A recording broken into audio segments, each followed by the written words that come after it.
मां आत्मा जे अंदर लिकल बीमारियुनि जो नाश थियूं करनि। अंदर में जेको मोह भरियो पियो आहे, जेको असां सभिनी खे हर पल दुखी थो करे, फीलिंग थो कराए, महसूस कयूं मां आत्मा जो शुद्ध मां जागे थो ऐं सभिनी खे देह न ॾिसी मां आत्मा थी ॾिसां, मोह नष्ट थो थिए। ॾिसंदे ॾिसंदे मां आत्मा जे अंदरों जो काम विकार जी अग्नि भी ख़त्म थी चुकी आहे। मां उज्जवल, शीतल, निर्मल, शांत, शक्तिशाली ऐं हल्कोपन महसूस थी कयां। शिव बाबा जूं शक्तियूं मां आत्मा जे अंदर प्रवेश करे वयूं आहिनि। मुंहिंजे विचारनि में, मुंहिंजे मन में राम, तन में राम, रोम रोम में राम रे। उन परमात्मा राम जो सिमरण करे मां आत्मा ख़ुशीअ में भरपूर थी वई आहियां। महसूस कयूं परमात्मा पिता ब्रह्मा जे निरड़ ते वेही असां आत्माउनि खे एॾो दुलार ॾियनि था, एॾियूं दुआऊं ॾियनि था। बाबा जो प्यार ब्रह्मा जी अखियुनि सां नज़र थो अचे। बाबा जो प्यार ब्रह्मा जी पालना सां महसूस था थी थिए, जीअं माउ पीउ मिली करे ॿार खे पालीनि था। सोखता ॿार आहियूं असां परमात्मा जा, जेके सिकी सिकी करे मिलिया आहियूं, सिकी लधा ॿार। महसूस कयूं पाण बाबा ब्रह्मा जे शरीर में वेही असां ॿारनि खे बाहूं फैलाए खोड़ सारा भाकुर पाइनि था, गले लॻाइनि था, प्यार सां पंहिंजे पासे में वेहाइनि था, मथे ते हथ रखनि था ऐं मिठड़ी वाणी बाबा जी ही मुख सां ॿुधूं था। अॼु जी तारीख़ आहे 25 जनवरी 2026 ऐं अॼु रिवाइज़ डेट आहे 20 अक्टूबर 20 अप्रैल 2008 जी वाणी आहे, अव्यक्त वाणी आहे। बाबा ने अॼु वाणी जी हेडिंग ॿुधाई अथऊं कि हिन साल चइनिनि विषयनि में अनुभव जी अथॉरिटी ठहो, लक्ष्य ऐं लक्षणनि खे हिकु जहिड़ो ठाहियो। जेके उद्देश्य रखियो अथसीं जीवन जो कि असां लक्ष्मी नारायण ठहींदासीं, देवियूं देवता ठहींदासीं, त लक्ष्य ऐं लक्षणनि खे हिकु जहिड़ो ठाहियो। मतलब जेको लक्ष्य रखियो अथसीं ओढ़ा गुण भी पंहिंजे अंदर आणना आहिनि। त अॼु बाबा ऐं ब्रह्मा बाबा, शिव बाबा ऐं ब्रह्मा बाबा ॿई पंहिंजे चारों तरफ़ जे संतोष में रहण वारे ॿारनि खे, संतुष्ट मणनि खे ॾिसनि था, आत्माउनि खे जेके संतोष में रहनि था। हर एक जे चेहरे ते संतोष जी चमक ॾिसण में थी अचे। संतोष में रहण वारा आत्माऊं सभिनी खे वणंदियूं आहिनि। जेके संतोष में रहंदा आहिनि उहे ॿार सभिनी खे वणंदा आहिनि। जंहिंखे हलचल न हूंदी आहे, जेके कोई कमी न महसूस कंदा आहिनि, उहे हर कंहिंखे वणंदा आहिनि। परमात्मा खे बि वणनि था ऐं परिवार वारनि खे बि वणनि था, छोकी संतुष्टता ही महान शक्ति आहे। संतोष में रहण ही हिकु पंहिंजो पाण में शक्ति आहे। त संतोष तॾहिं धारण थींदो आहे जॾहिं सभु कुझु मिली वेंदो आहे। जंहिंखे सभु कुझु मिली वेंदो आहे, चवंदा आहियूं न कि भई पार ब्रह्म प्रभु पाइयां उतरे सगल विसूरे, इहे ई ॻाल्हियूं हितों वारियूं इहे निकितल आहिनि द्वापर काल जे गुरु ग्रंथ साहिब में, कि मूंखे सभु कुझु मिली वियो आहे, मुंहिंजा सभु सूर कष्ट सभु लही आहिनि, मां तोखे पाए वरितो आहे। त सभु प्राप्तियूं जंहिंखे मिली वेंदियूं आहिनि त उन्ही जे अंदरि संतोष अची वेंदो आहे। अगरि प्राप्ति घटि थी थिए त सम्झो संतोष बि घटि थींदो आहे। त संतोष जंहिंखे हूंदो आहे उन्हनि जे अंदरि ॿियूं बि शक्तियूं पंहिंजो पाण अची वेंदियूं आहिनि। संतुष्टता जो वातावरण ॿियनि खे बि संतोष में विहारे छॾींदो आहे, सभिनी खे अहिड़ा वाइब्रेशन मिलंदा आहिनि संतोषी जीवन जा। त जेको संतोष में रहे थो उन जी निशानी आहे उहो हमेशह ख़ुशनुमा ॾिसण में ईंदो आहे। जेको संतोष में रहंदो आहे उन जो चेहरो हमेशह ख़ुशनुमा रहंदो आहे। संतोषी आत्मा जे साम्हूं काई बि परिस्थिति उन्हनि जी पंहिंजी स्थिति खे लोॾाए न सघंदी। जेको संतोष में रहंदो उन खे ॿाहिरियूं परिस्थितियूं उन खे कॾहिं बि हलचल में न आणे सघंदियूं। इहे अनुभव जी ॻाल्हियूं आहिनि। केतिरो बि वॾी परिस्थिति हुजे, बाबा जेको ॿुधाइनि था न इहो अनुभव करे ॾिसूं। केतिरी बि वॾी परिस्थिति हुजे, लेकिन जेका संतोष में आत्मा रहंदी न उन खे सभु दुनिया वारियूं परिस्थितियूं ईअं लॻंदुसि ॼण कार्टून शो था हलनि, ॼण मनोरंजन जो हो थी वियो, पिक्चर वांगुरु। इन करे उहे संतोषी आत्माऊं परिस्थितियुनि महिल बि परेशान न थींदा आहिनि ऐं परिस्थितियूं उन्हनि जे मथां कोई बि अटैक न करे सघंदियूं आहिनि, वार न करे सघंदियूं आहिनि। हथारू परिस्थितियूं ई हारजी वेंदियूं आहिनि। इन करे अति इंद्रिय सुख मनोरंजन जो जीवन अनुभव कंदो आहे। संतोषी आत्मा जेका हूंदी उन खे मनोरंजन जो जीवन लॻंदो आहे। उन खे महिनत न करणी पवंदी आहे, मनोरंजन महसूस थींदो आहे। त हर कोई पंहिंजो पाण खे चेक करे, चेक करण त ईंदो अथव न चेक करण। बाबा पुछनि था जीअं पंहिंजे पाण खे चेक करण ईंदो अथव, ॿिए खे न। त पंहिंजे पाण खे चेक करण ईंदो अथव न त हथ मथे कयो। चेक करण ईंदो अथव? अच्छा, पोइ त मुबारक अथव, वाधायूं अथव। बाबा जो वरदान बि हर ॿार खे रोज अमृत वेले अलॻि अलॻि रूपनि सां इहो ई मिलंदो आहे कि ख़ुशि रहो, आबाद रहो, न विसरो, न यादि रहो। दुनिया में चईंदा आहिनि न। त रोज जो वरदान मिलंदो त सभिनी खे आहे, परमात्मा न हिकु जहिड़ो वरदान मिलंदो आहे अमृत वेले। कल्ह बाबा ने हथ पकड़े करे अहिड़ो जेको हथ जो साथ जो वरदान ॾिनो हुई, त इहो बाबा ने अमृत वेले ई अनुभव करायो हुई। जेको योग जो टाइम हुयो, पोइ मां जे वरदान पई पढ़ां त एॾो चवां पई बाबा इहो त सॼो तव्हां अॼु अनुभव करायो अथव। त जॾहिं रोज अमृत वेले इहो सभिनी खे बाबा अहिड़ा वरदान ॾे थो, बसि महसूस करण जी ॻाल्हि आहे न। बाबा चवनि था मां त सभिनी खे हिकु जहिड़ो हिकु साथ वरदान ॾींदो आहियां, पर फ़र्क़ु छा थो थी वञे, नंबरवार छो था थी वञो? ॿार वठण महिल नंबरवार था थी वञनि। दाता त हिकिड़ो ई आहे ऐं ॾे बि हिकु जहिड़ो थो। कंहिंखे थोरो कंहिंखे घणो त नथो ॾे, वॾी दिलि सां ॾे थो न, लेकिन फ़र्क़ु छा थो थी वञे? इन जो अनुभव बि सभिनी खे आहे। फ़र्क़ु छो थो पइजी वञे वरदान खे फलीभूत करण महिल?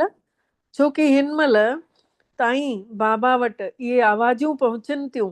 कहिड़ियूं आवाजूं ॼाणियो था? परमात्मा वटि कहिड़ियूं आवाजूं पहुचनि थियूं?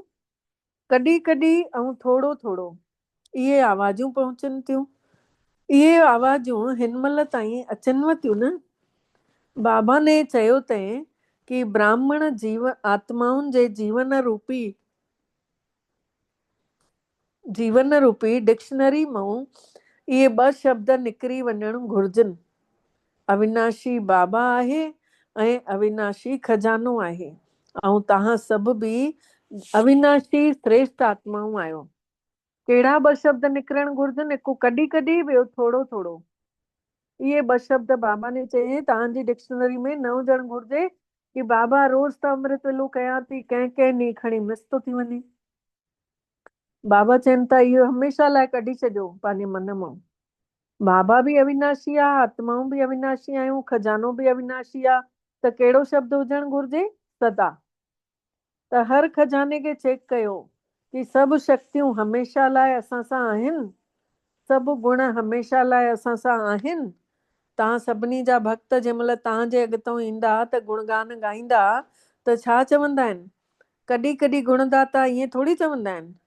बाबा ने हर वरदान में सदा शब्द ज़रूर चयो अथई, सदा सर्वशक्तिवान। ईअं कॾहिं न चयो अथईं कॾहिं शक्तिवान कॾहिं सर्वशक्तिवान, ईअं कॾहिं न चयो अथईं बाबा ने। हर महिल 2 शब्द भी तव्हां बि चवंदा आहियो, बाबा बि चवंदा आहिनि।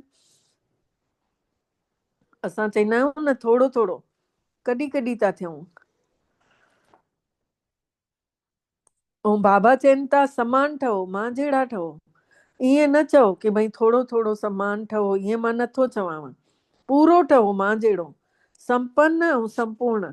त ॿार कॾहिं कॾहिं छा चवंदा आहिनि, छा कंदा आहिनि, बाबा बि खेल ॾिसंदा आहिनि ॿारनि जो मथां वेही करे। ॿारनि जो खेल त ॾिसंदा ई रहनि था कि ॿार छा था कनि। कोई सभु न, कोई ॿार छा था कनि, जेको वरदान मिलियो अथनि न उन खे वरदान खे सोचे करे उन खे कापी में लिखंदा आहिनि, यादि बि कंदा आहिनि। पोइ वरदान रूपी ॿिज खे यूज़ न कंदा आहिनि, फल न कढंदा आहिनि, उन खे फलीभूत न कंदा आहिनि। ॿिज मां फल नथा कढी सघनि, छड़ो हिक ॿिए खे ॿुधाए ॿुधाए ख़ुशि थींदा आहिनि कि ॾाढो सुठो वरदान मिलियो आहे, ॾाढो बढ़िया वरदान आहे अॼु जो। बाबा चवनि था वरदान त अथव ॿिज, लेकिन ॿिज खे जेतिरो वधाए फलीभूत कंदव ओतिरो ई त वधंदो वेंदो। फलीभूत करण जो रहस्य छा आहे कि ॿिज जेको आहे फल ठही वञे, उहो रहस्य छा आहे उनजो? मतलब समय ते तव्हां उन खे कम में लॻायो, ॿिज खे समय ते यूज़ कयो। बाबा मिलियो आहे, वरदान मिलियो आहे त उन खे ॾींहं भर में बार बार यूज़ कयूं न। कम में उन खे यूज़ करणु विसरी था वञो, छड़ो कापी में ॾिसो था, वर्णन कयो था ॿिए खे कि ॾाढो सुठो आहे वरदान, ॾाढो सुठो आहे, अॼु बाबा ने ॾाढो सुठो वरदान ॾिनो अथई। लेकिन ॾिनो कंहिंजे लाइ तव्हां? बाबा पुछनि था, मां ॾिनो थी मांव त कंहिंजे लाइ ॾिनो थी मांव, रखण लाइ छा?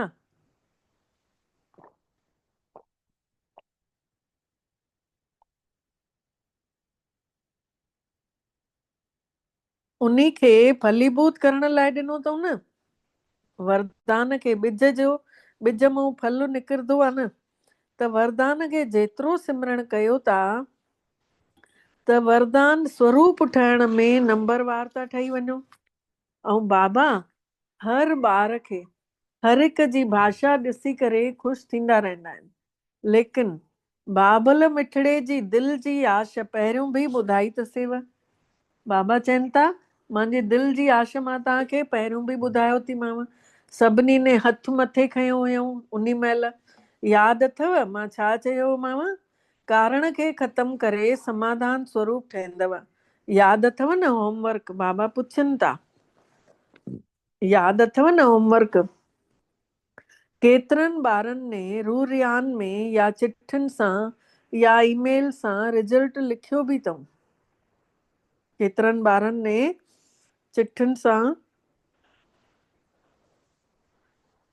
बाबा खे लिखी करे बि ॿुधायो अथऊं, बाबा सुठो आहे, ध्यानु वियो आहे। बाबा ने चयनि सुठो आहे, एतिरो त ध्यानु वियो अथव, लेकिन बाबा खे शब्द जेको सुठो लॻंदो आहे न, उहो सदा शब्द सुठो लॻंदो आहे, कॾहिं कॾहिं वारो न। उहो अथव? बाबा पुछनि था सदा शब्द अथव?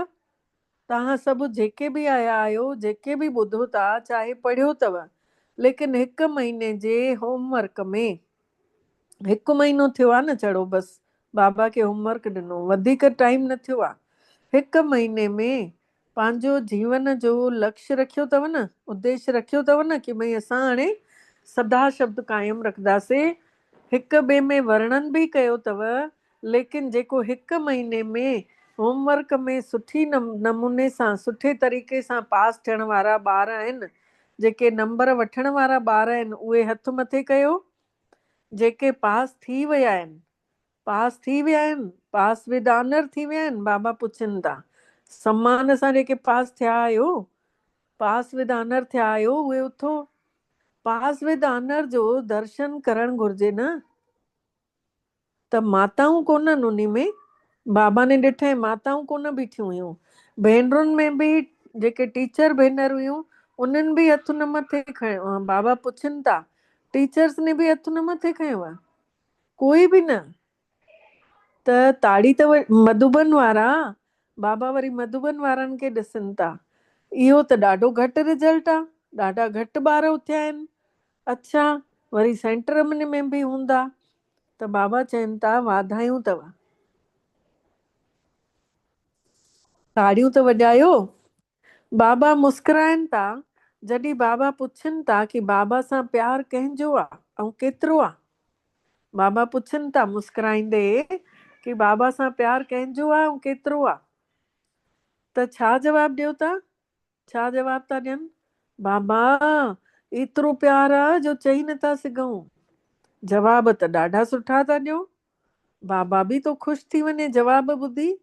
लेकिन जवाब प्यार जो सबूत छा थींदो आहे? जंहिं माउ पीउ सां ॿार खे प्यार हूंदो आहे, माउ पीउ जेको चईंदो अथसि त सभु मञींदो आहे न। त बाबा चवनि था प्यार जो सबूत छा आहे? अॼुकल्ह ॾिसो दुनिया में जेके हो वारो बॉडी कॉन्शियस वारे प्यार वारा त हिक ॿिए जे मथां जान बि कुर्बान था करे छॾनि। त परमात्मा जे कॾ मुश्किल छो थी अनुभव थिएव? मुश्किल छो थो महसूस थिएव परमात्मा जे प्यार जे कॾ? बाबा ने चयाव ऐं ॿारनि ने कयो। गीत त ॾाढा सुठा सुठा ॻायो था कि बाबा असां त सभु कुझु तुंहिंजे मथां बलिहार करण वारा, न्योछावर वञण वारा परवाना आहियूं, क्षमा जे मथां फिदा थियण वारा परवाना आहियूं।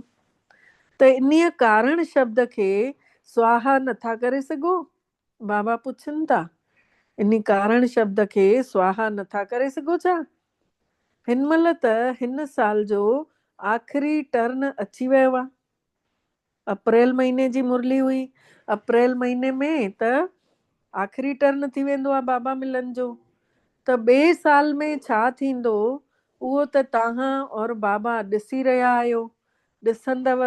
लेकिन छा इहो हिकिड़ो शब्द खे ॾिसी तव्हां ॿार चओ था न कि समय जी पुकार आहे, भगतनि जी पुकार, समय जी पुकार, दुखी आत्माउनि जी पुकार, तव्हांजो प्यार, सहयोगी आत्माउनि जी पुकार, तव्हां ई त ॿार पूरी कंदव। असां सभिनी जो ॿार, असां सभिनी जो सचो स्नेह सभिनी आत्माउनि जे दुखनि खे हटाईंदो न। सचो प्यार ॾींदासीं। कल्ह ई हिकु माता वटि वियासीं त उन माता खे उहो सचो प्यार महसूस थियुसि। आत्मा ॾिसी ॾिसी करे ॻाल्हायांसि पई त उन्हीअ ने जेको बि मन जो हुयुसि बोझ सॼो कढे। उन खां पोइ उनखे रोअण अचण लॻो कि भई ईअं कोई हूंदो आहे ॿुधायो, स्पेशल तव्हां आया आहियो ऐं मूंखे अची करे मुंहिंजे दुख में तव्हां मूंखां मतिलबु वेही करे मूंखां हर चीज पुछो था, केॾी सुठी ॻाल्हि आहे। ऐं मां त उन जी ॻाल्हियूं बाबा ॿुधाए पियो लेकिन न ट्रांसफर पई कंदी वञा। बाबा हे तव्हांखे थी ॿुधायव, मूंखे कुझु न थी ॿुधायव। मां उनखे बसि आत्मा ॾिसां पई, बाबा ई उहो बि निमित ठाहियो हुयईं ऐं उनखे रोशनी बाबा भरींदो पियो वञे, बसि इन जे अलावा कुझु बि न। त बाबा चवनि था तव्हां उन्हनि जी पुकार ॿुधी दुखी आत्माउनि खे सचो प्यार ॾेई उन्हनि जे खे तव्हां ई त पूरा कंदव। तव्हांजो टाइटल छा अथव? तव्हांजो कर्तव्य छा आहे? कंहिं कर्तव्य जे लाइ तव्हां ब्राह्मण ठहिया आहियो? बाबा पुछनि था। विश्व खे बदिलण जो तव्हांजो टाइटल आहे न, तव्हां विश्व परिवर्तक आत्माऊं आहियो। त संसार जो बदिलण तव्हांजो कमु आहे। संसार खे मटणु तव्हांजो कमु आहे। ऐं साथी केरु आहे? असां सभिनि जो साथी केरु आहे हिन कम में? परमात्मा आहे। परमात्मा सां गॾु गॾु हिन कम में तव्हां निमित ठहिया आहियो। त छा करिणो अथव? बाबा पुछनि था त छा करिणो अथव? हिन महिल बि हथ मथे खणवाईंदा बाबा। कंदासीं अगरि त हथ बि सभु मथे था खणी रखनि। बाबा चवनि था अगरि कंदव, हीअं त ॾिसो हथ त सभु ॼणा मथे खणंदा आहिनि। उद्देश्य रखियो अथव, बाबा ने ॾिठई कि लक्ष्य रखियो अथऊं टोटल हिन साल जी रिजल्ट में सभिनी ने इहो संकल्प कयो अथऊं। लेकिन सफलता जी चाबी आहे दृढ़ता।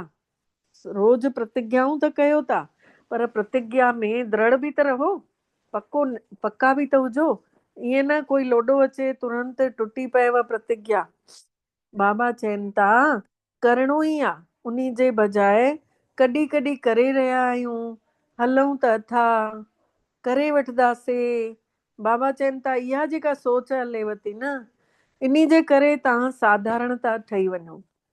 ऐं दृढ़ता जे करे शब्द अचेव ई कोन थो। उहो दृढ़ता में कारण शब्द ईंदो ई कान, कोई बि कारण अचे। लेकिन अगरि दृढ़ रहंदासीं न पंहिंजे उन में कि न असांखे त हीअं करिणो ई आहे, त पोइ बाबा चवनि था पोइ कारण शब्द न ईंदव, पोइ त उन जो निवारण थी वेंदव। कारण अचेव बि थो, लेकिन चेकिंग थियण जे करे कारण जेको आहे निवारण में तो मटिजी वञेव। छोकी तव्हां उन में चेक कयव, दृढ़ता आंदव, ध्यानु ॾिनव कि मां हिन परिस्थिति में लुॾंदमि ई न, मूंसां गॾु बाबा गॾु आहे, त उहो निवारण पंहिंजो पाण निकिरी ईंदो। बाबा ने रिजल्ट में चेक कयईं त छा ॾिठऊं बाबा ने कि ज्ञानी, योगी, धारणा स्वरूप ऐं सेवादारी, चइनिनि ई विषयनि में हर कोई यथाशक्ति ज्ञानी भी हुयो, योगी भी आहे, धारणा भी करे तो, सेवा भी करे तो, लेकिन चइनिनि विषयनि में अनुभव स्वरूप, अनुभव जी अथॉरिटी उन्ही में घटि नज़र आई। चइनिनि विषयनि में अनुभव स्वरूप, अनुभव जी अथॉरिटी घटि नज़र आई। मतलब ज्ञान में भी, योग में भी, धारणा में भी, सेवा में भी। त अनुभवी स्वरूप जेके ज्ञान स्वरूप में भी अनुभवी स्वरूप, मतलब ज्ञान खे नॉलेज चयो वेंबो आहे। ऐं अनुभवी मूर्त आत्मा में ज्ञान मतलब सम्झ आहे कि छा करिणो आहे, छा न करिणो आहे। त ज्ञान जो ई लाइट ऐं माइट, त अनुभवी स्वरूप जो अर्थ ही आहे ज्ञानी तू आत्मा जे हर कर्म में लाइट, हल्को भी हूंदो ऐं शक्तिशाली भी, नेचुरल हुजणु घुरिजे। ज्ञानी माना ज्ञान, ज्ञान खे ॼाणण वारो, ॿियनि खे ॿुधाइण वारो, उन सां गॾु गॾु कर्मनि में भी हल्को, ॿियनि खे जंहिं महिल भी ॿुधाए शक्ति भी भरींदो हूंदो, लाइट भी ॾे थो, ज्ञान भी ॿुधाए थो, हल्को भी लॻो पियो आहे, चेहरो भी मुस्कुराए थो, मतलब हर कर्म लाइट। अनुभव जी स्वरूप में बाबा चवनि था हर कर्म उन्हनि जो नेचुरल, सुठो ऐं सफल थींदो। जेके बाबा चवनि था जेके ज्ञानी, योगी, धारणा स्वरूप ऐं सेवा में, बाबा चयूं कि सभिनी खां पहिरियों बाबा ॿुधायूं ज्ञानी जी निशानी कि उहो हल्को भी रहंदो, लाइट माइट ॿई हूंदो, शक्तिशाली भी हूंदो, ऐं ज्ञान खे ॿुधाईंदो त आत्मा स्वरूप में ॿुधाईंदो, है न। महिनत न करणी पवंदसि छोकी ज्ञान जो अनुभव अथसि। त मतलब अनुभव जे आधार, केॾो श्रेष्ठ अनुभव आहे जेके उहो केॾी सुठे सां दावे सां ॿुधाए सघंदो आहे कि मां हीअ शइ करे चुकी आहियां। त हाणे मूंखे त मां दावे सां थी चवां हे हीअं कंदव त तव्हांखे भी इन जी रिजल्ट ॾाढी सुठी मिलंदव। त ज्ञान खे ॼाणण ऐं ज्ञान जे अनुभव स्वरूप जी अथॉरिटी सां हर कर्म करण, उन्ही में अंतर थो थी वञे। हिकु ॼाणण, ॿियो महसूस कंदे हुए उन्ही में, बाबा चवनि था महसूस कंदे हुए उहो कर्म करे, ॿिन्हिनि शयुनि में अंतर आहे। त अनुभवी स्वरूप आयो, बाबा पुछनि था अनुभवी स्वरूप आयो, चेक कयो। चइनिनि विषयनि में आत्मा आहियां, लेकिन अनुभवी स्वरूप थी करे हर कर्म कयूं था। बाबा पुछनि था कि अनुभवी स्वरूप थी करे हर कर्म कयूं था, अनुभव जी अथॉरिटी जी सीट ते सेट आहियूं त सुठा कर्म, सफलता स्वरूप कर्म, अथॉरिटी जे साम्हूं नेचुरल नेचर ॾिसण में ईंदो। बाबा चवनि था इन्ही जो अञा सरल अर्थ इहो थी सघंदो आहे कि जंहिं महसूस कयो हूंदो कि आत्म स्वरूप में मां जेको भी कर्म कयां थी सुठो भी तो कर्म थिए ऐं मूंखे सफलता भी थी मिले ऐं मूंखे परमात्मा जी यादि भी थी हुजे, त मतलब उहो कंदे कंदे उन जो इहो स्वभाव थी वेंदो। उन खे कॾहिं स्पेशल उन कर्म जे लाइ आदत थियल हूंदसि त कॾहिं भी स्पेशल आत्मिक स्वरूप में टिकणो न पवंदो। उहो उथंदो, वेहंदे, खाईंदे, पींदे, हलंदे, चलंदे, ॻाल्हाईंदे भी आत्मिक स्वरूप में ॿियनि सां ॻाल्हाईंदो भी, तॾहिं त उन जो उहो कर्म में सफलता मिलंदी न त सफलता मिलंदी ई कान, पोइ छड़ो चवण लाइ थी वेंदासीं। त बाबा चवनि था अहिड़ा अनुभवी स्वरूप आयो, चेक कयो पंहिंजो पाण खे चइनिनि विषयनि में आत्मा आहियां, लेकिन अनुभव करे मां आत्म स्वरूप सां कर्म कयां थी, आत्म स्वरूप सां मां ॻाल्हायां थी, आत्म स्वरूप सां मां मुरली पढ़ां थी। बाबा ने मूंखे निमित्त ठाहियो तंहिं त मां आत्मा हिन महिल परमात्मा जी किरणनि सां गंढिजल आहियां। इहो महसूस करे हुए कंदे हुए बाबा चवनि था पंहिंजो पाण खे चेक कयो। मतलब अनुभव जी अथॉरिटी जी सीट ते सेट आयो त सुठा कर्म, सफलता स्वरूप कर्म, ऐं उन जे परमात्मा जी ताक़त, उहा नेचुरल नेचर तव्हां मां नज़र ईंदो। सोचो अथा कि लेकिन अनुभव जो स्वरूप ठहण मतलब उन जो स्वरूप जंहिं अनुभव करे चुकियो आहे, योग युक्त नेचर। बाबा बि याद मां आत्म स्वरूप उन सां जुड़ियल ऐं राजयुक्त नेचर हुजेव। राजयुक्त माने जंहिं रहस्य ॼाणे वरितो कि परमात्मा काथे रहनि था ऐं मां काथे वेठी आहियां ऐं मां हिन उन जी याद में मां हे कर्म कयां थी। इहो थियो राजयुक्त स्वभाव थी वञे। त धारणा में बि ज्ञान में बाबा ॿुधाए हल्को लाइट माइट ऐं सभु उन ज्ञान सम्झ सां उहो कमु कंदो। वरी योग युक्त बाबा इहो ॿुधाए आत्मिक स्वरूप में हर कर्म। वरी धारणा में बाबा चवनि था सभु गुण पंहिंजो पाण कर्मनि में ॾिसण में अचनिव। अहिड़ा अनुभवी स्वरूप हमेशह रहणो अथव कि असांजे हर कर्म सां माण्हुनि खे प्रेरणा मिले। अनुभव जी सीट ते सेट थियण इन जी ज़रूरत आहे ध्यानु रखणु। अनुभव करिणो आहे त हर पंहिंजे कर्म जे मथां ध्यानु रखणु, डंडो खणी बीहणो आहे पंहिंजे मथां, पंहिंजो टीचर ख़ुदि रहणो आहे। त इहो ज़रूरी आहे। अनुभव जी अथॉरिटी जी सीट ॾाढी वॾी आहे। जंहिं अनुभव कयो हूंदो, बाबा चवनि था उहा महान आत्मा आहे। अनुभवी खे माया बि मिटाए न सघंदी आहे, छोकी माया जी अथॉरिटी जे अनुभव जी अथॉरिटी पदम गुणा ऊंची आहे। माया जी अथॉरिटी खां अनुभव जी अथॉरिटी पदम गुणा ऊंची आहे। सोचणु अलॻि आहे, लेकिन मनन करणु अलॻि आहे। अनुभवी स्वरूप थी करे हलणु हाणे इन जी ज़रूरत आहे। माण्हू ज्ञान न ॿुधणु चाहींदा, लेकिन कंहिंखे ॾिसी करे उन्हनि खे प्रेरणा ज़रूर मिलंदी अनुभव जे आधार ते। इन करे बाबा बार बार हर मुरली में, चाहे अव्यक्त वाणी हुजे चाहे साकार वाणी हुजे, हर मुरली में बाबा ने चयो तंहिं आत्म स्वरूप, देही अभिमानी अवस्था, कंहिंमें अशरीरी अवस्था, कंहिंमें बाबा चईंदो आहे बिंदु, कंहिंमें बीज रूप अवस्था, हर मुरली में बाबा ने चयो तंहिं। त बाबा चवनि था हाणे इन अवस्था जी ज़रूरत आहे। हाणे इहा अवस्था तव्हां प्रैक्टिकल करे ॾेखारियो। इहो हलण चलण में, ॻाल्हाइण ॿोलाइण में, घुमण घतण महिल हर समय तव्हां मां अहिड़ा वाइब्रेशन परमात्मा जा गुण तव्हांजे बिंदु स्वरूप मां उहे आत्मिक स्वरूप जी पवित्र किरणा वाइब्रेशन में फैलजंदियूं वञनि। त हिन साल छा कंदव, बाबा पुछनि था। बाबा ने ॾिठऊं हिकु विषय में त घणा ॿार पास थी विया आहिनि। कहिड़ो विषय? हाणे चौथों आख़िरी आयो सेवा जो विषय।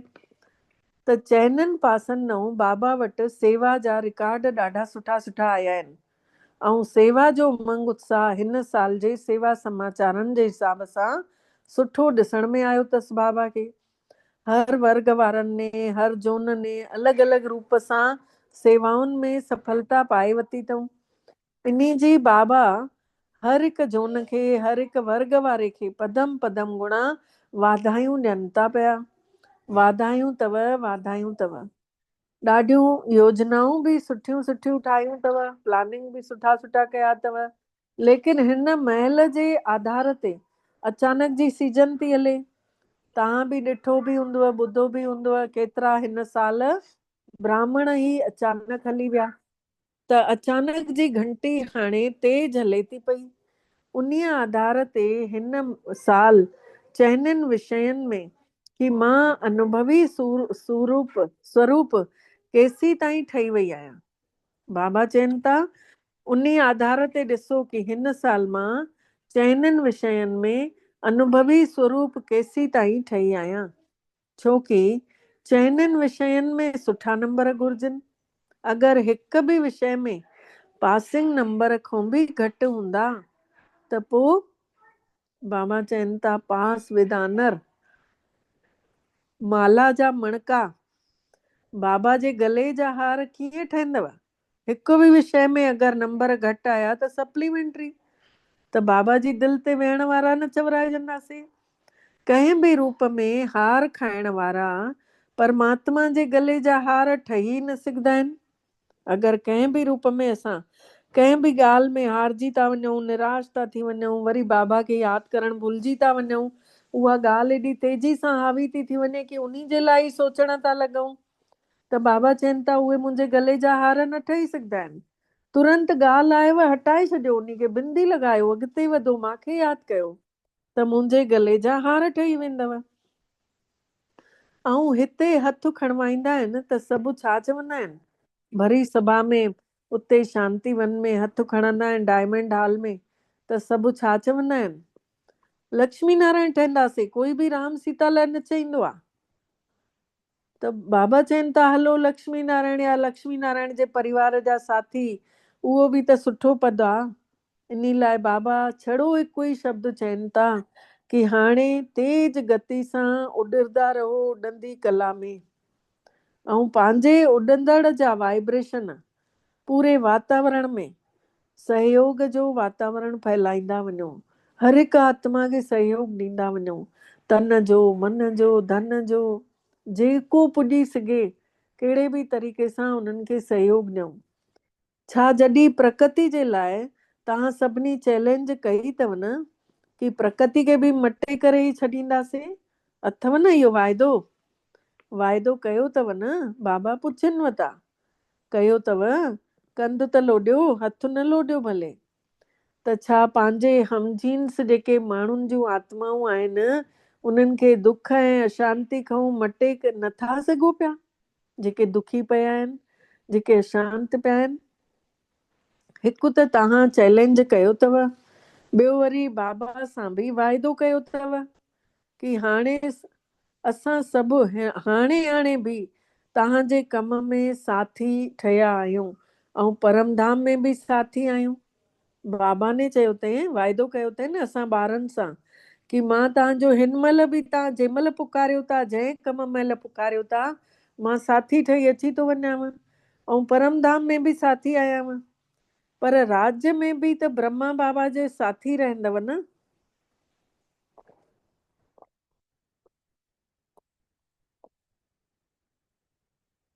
इहो वाइदो कयो अथव न कि गॾु हलंदासीं, गॾु रहंदासीं, ऐं हाणे बि गॾु आहियूं।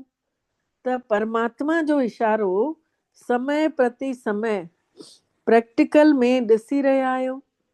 भॻवान जो इशारो अचानक ऐं एवर रेडी, अचानक थियणो आहे ऐं तयारी सां पूरो तयारु रहो। छा दादी लाइ सोचियो हुयव कि वञी सघंदी आहे, दादी लाइ सोचियो हुयव छा कंहिं बि कि वञी सघंदी आहे, अचानक जो खेल ॾिठो आहे न। त हिन साल एवर रेडी परमात्मा जे दिल जूं आशाऊं पूर्ण करण वारा आशाउनि जा ॾीआ ठहिणो ई आहे। भॻवान जे दिल जी आशा पूरी करण वारा असांखे आशाउनि जा ॾीआ ठहिणो ई आहे। परमात्मा जूं आशाउनि खे त ॼाणियो ई था, ठहिणो आहे या ठही वेंदव, ॾिसी वठंदव। बाबा चवनि था इहे सभु गे वारा शब्द न कढो, जेके सम्झंदा आहिनि ठहिणो ई आहे उहे हथु मथे कयो। ॾिसो कैमरे में अचेव थो पियो, बाबा त ख़ुशि थो थिए, ॾाढो सुठो कयो था। बाबा बि ॿारनि जे बिना अकेलो त नथो वञी सघे। ॾिसो ब्रह्मा बाबा बि तव्हां ॿारनि जे लाइ मुक्तिअ जो गेट खोलण जे लाइ इंतज़ारु करे रहिया आहिनि। ब्रह्मा बाबा बि असां ॿारनि जे लाइ मुक्तिअ जो गेट खोलण लाइ इंतज़ारु करे रहिया आहिनि। एडवांस पार्टी वारा बि इंतज़ारु करे रहिया आहिनि। तव्हां इंतजाम करण वारा आहियो। बाबा चवनि था एडवांस पार्टी जूं आत्माऊं जेके वयूं आहिनि उहे बि इंतज़ारु था करनि, ऐं तव्हां इंतजाम करण वारा आहियो। तव्हां इंतज़ारु करण वारा कोन आहियो, इंतजाम करण वारा आहियो। त हिन साल पंहिंजो उद्देश्य रखो, लक्ष्य रखो, लक्ष्य ऐं लक्षणनि खे हिकु जहिड़ो ठाहिणो आहे। जेको असां लक्ष्य रखियो अथसीं लक्ष्मी नारायण ठहिणु, त ओड़ा लक्षण बि आणींदासीं। ईअं न कि लक्ष्य त ॾाढो ऊंचो आहे पर लक्षणनि में वरी कमज़ोरी। बाबा चवनि था ईअं न रखिजो। लक्ष्य ऐं लक्षण ॿई हिकु जहिड़ा। जेका तव्हांजे दिलि जी आशा आहे न बाबा जहिड़ो ठहिण जी, उहा तॾहिं पूरी थींदव जॾहिं लक्ष्य ऐं लक्षण हिकु जहिड़ा हूंदव, त पोइ उहा आश तव्हांजी पूरी थी वेंदी। त बाबा चवनि था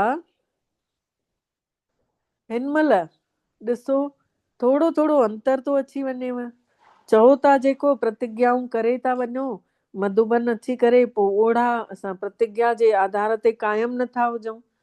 कॾहिं कॾहिं क़ाइमु हुजऊं था, कॾहिं कॾहिं छॾे था ॾियूं। बाबा चवनि था प्लानिंग त ॾाढी सुठी ठाहियो था, पाण में रूह रिहान बि ॾाढी सुठियूं सुठियूं कयो था, हिक ॿिए खे ध्यानु बि ॾिवायो था।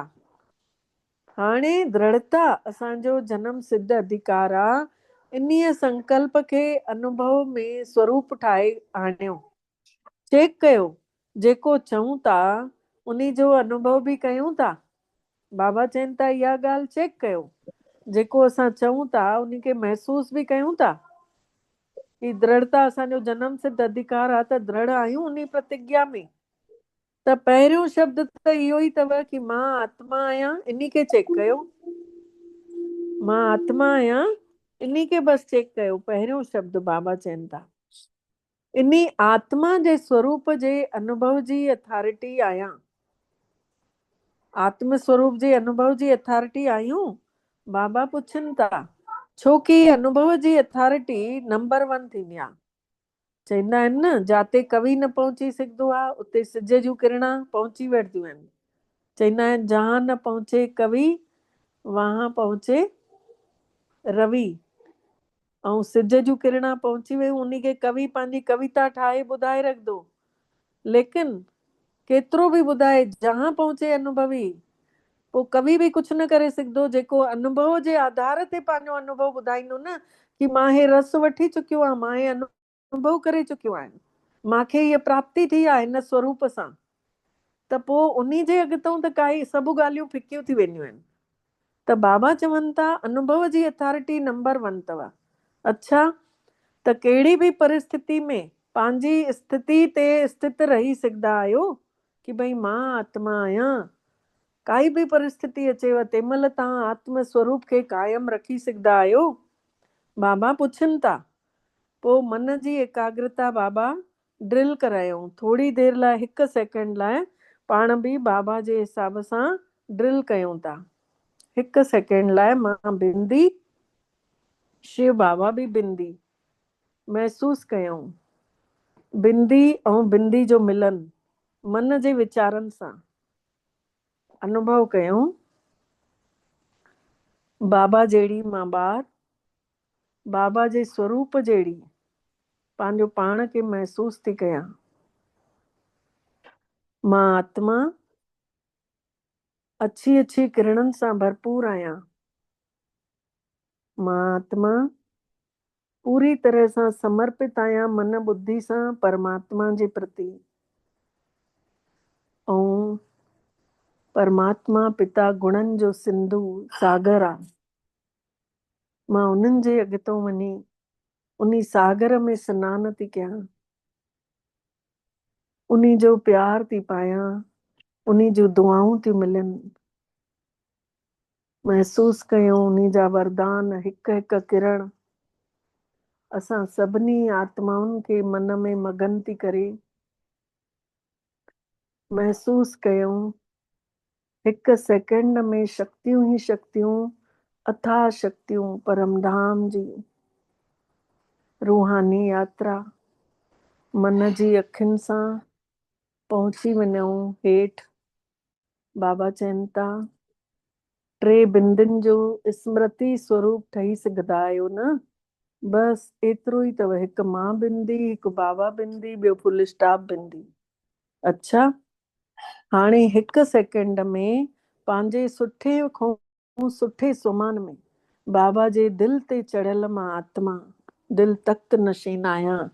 इन्हीअ रूहानी स्वमान जे नशे में स्थित थी वञो कि मां भगवान जे दिल ते चढ़ियल आहियां, मां तख्त नशीन आत्मा आहियां। इन्ही अनुभव में लवलीन थी वञो। अच्छा, पोइ वरी बाबा याद प्यार ॾियनि था।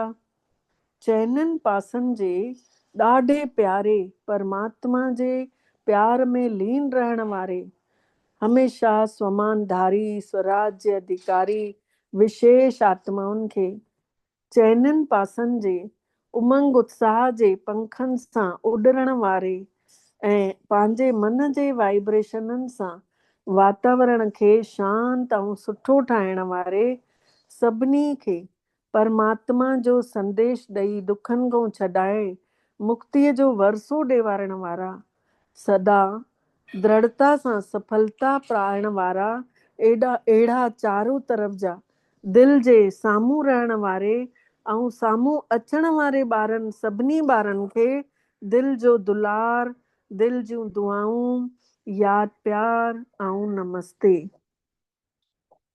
ऐं असां सभिनी ॾाढे प्यारे ॿारनि जो बि स्वमानधारी स्वराज्य अधिकारी ॿारनि जो, सभिनी जे दुखनि खां सभिनी खे छॾाइण वारे ॿारनि जो बि, दृढ़ता सां सफलता पाइण वारे ॿारनि जो, बाबा जे दिल तख्त नशीन ॿारनि जो मिठड़े बाबा खे दिल सां याद प्यार, गुड मॉर्निंग ऐं नमस्ते बाबा, नमस्ते। शुक्राना बाबल, तुंहिंजा बारंबार दिल सां शुक्राना जे तव्हां असांखे अॼु अहिड़ो अनुभव करायो, एॾी मिठड़ी मुरली ॿुधायव, हिकु हिकु ज्ञान जो पॉइंट दिल सां अनुभव करायव।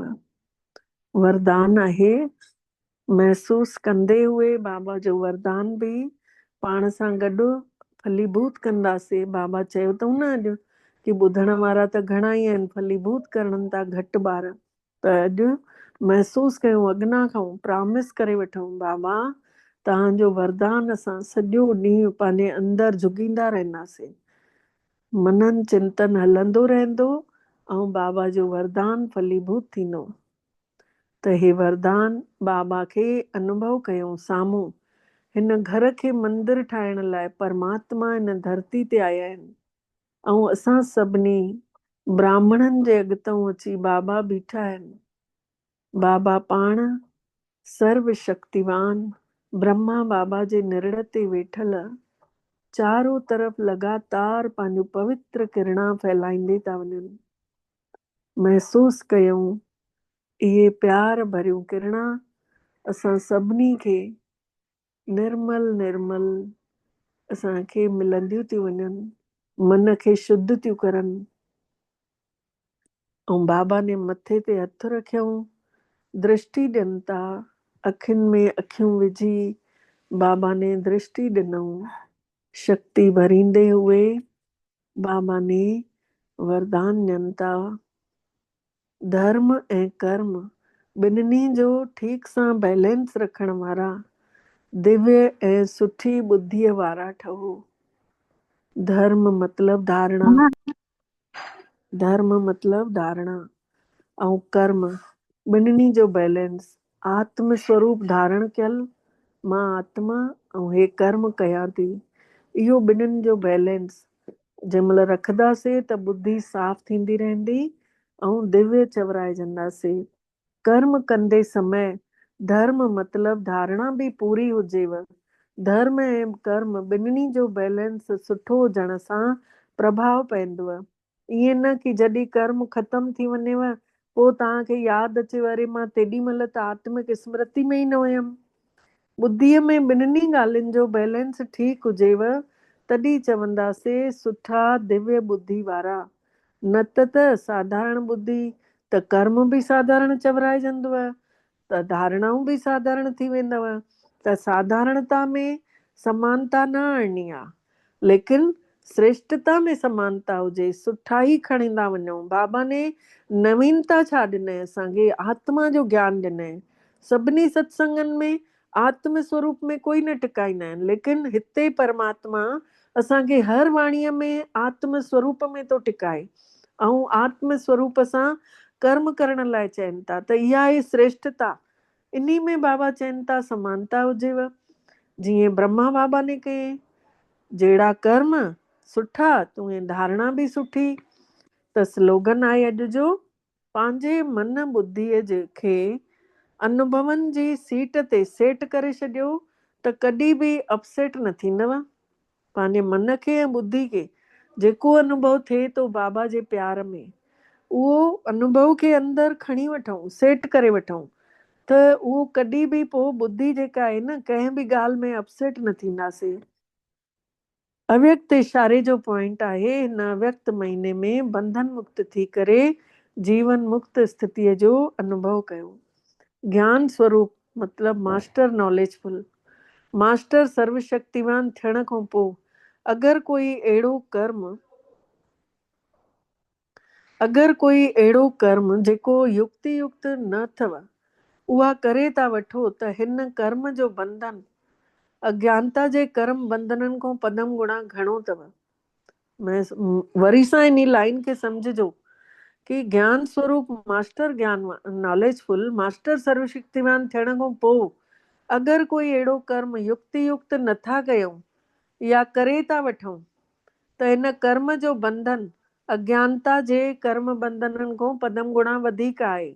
इन्ही कारण जे करे बंधन युक्त आत्मा स्वतंत्र न हुजण जे करे जेको चाहे उहो नथी करे सघे। इन्ही करे युक्ति युक्त कर्मनि सां मुक्तिअ खे पायो। युक्तिअ सां कर्म कयूं त मुक्तिअ खे पाए वठंदासीं। अच्छा, ओम शांति।